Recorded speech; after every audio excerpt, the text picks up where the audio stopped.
కాదు, పవన్ కళ్యాణ్ గారు ఉన్నారు కదా, పవన్ కళ్యాణ్ గారు మీకు ఎక్కువ ఏమి ఇష్టం? ఆయన సోషల్ సర్వీస్ బాగా ఇష్టం. పర్సనల్గా ఓకే. యాక్టర్గా ఓకే. డిప్యూటీ సీఎం అయ్యారు కదా, డిప్యూటీ సీఎం పొజిషన్లో ఉన్నారు కదా, చాలా హ్యాపీగా ఉంది. అంటే పొలిటికల్లో ఎక్కువ ఇష్టం, మూవీస్లో ఎక్కువ ఇష్టం అంటే ఏం చెప్తారు? నాకు పర్సనల్గా ఆయన బాగా ఇష్టం. అవునా?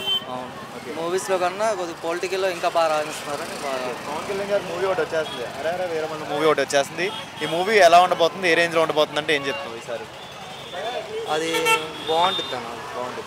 అంటే చాలా మంది ట్రోల్ చేస్తున్నారు కదా, మూవీ డౌన్ అయిపోయింది, పొలిటికల్లో ఉన్నారు కదా, మూవీస్లో క్రేజ్ తగ్గిపోద్ది అని చెప్పి చాలా మంది ట్రోల్ చేస్తున్నారు. ఆయనకి ఎప్పుడు క్రేజ్ తగ్గదు. అంతే. అది అదేవిధంగా ఈ మూవీలో ఒక సాంగ్ పాడారు, మాట వినాలి, ఆయన ఓన్ వాయిస్తో పాడారు పవన్ కళ్యాణ్ గారు, నెంబర్ ఆఫ్ లాంగ్వేజెస్తో పాడారు. ఎలా అనిపిస్తుంది? చాలా బాగుంది.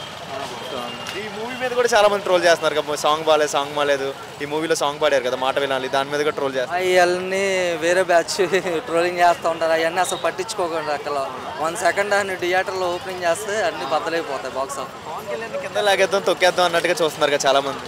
మొన్నే పడిపోయారు కదన్న అందరూ చాలా మంది. పవన్ కళ్యాణ్లో మీకు ఎక్కువ ఏమి ఇష్టం కోణం? ఏమి ఇష్టం అంటే మంచితనం, హెల్పింగ్ నేచర్, మంచితనం బాగా ఇష్టం. ఆయన తీసిన మూవీస్లో one of the favourite movie ఏంటి? నాకు ఖుషి బాగా ఇష్టం. పొలిటికల్లో చూస్తున్నారు కదా, పొలిటికల్ లైఫ్ ఎలా ఉంది పవన్ కళ్యాణ్? ప్రజలకు దగ్గరలో ఉన్నారనిపిస్తుంది. బాగుందండి, పొలిటికల్ బాగుంది.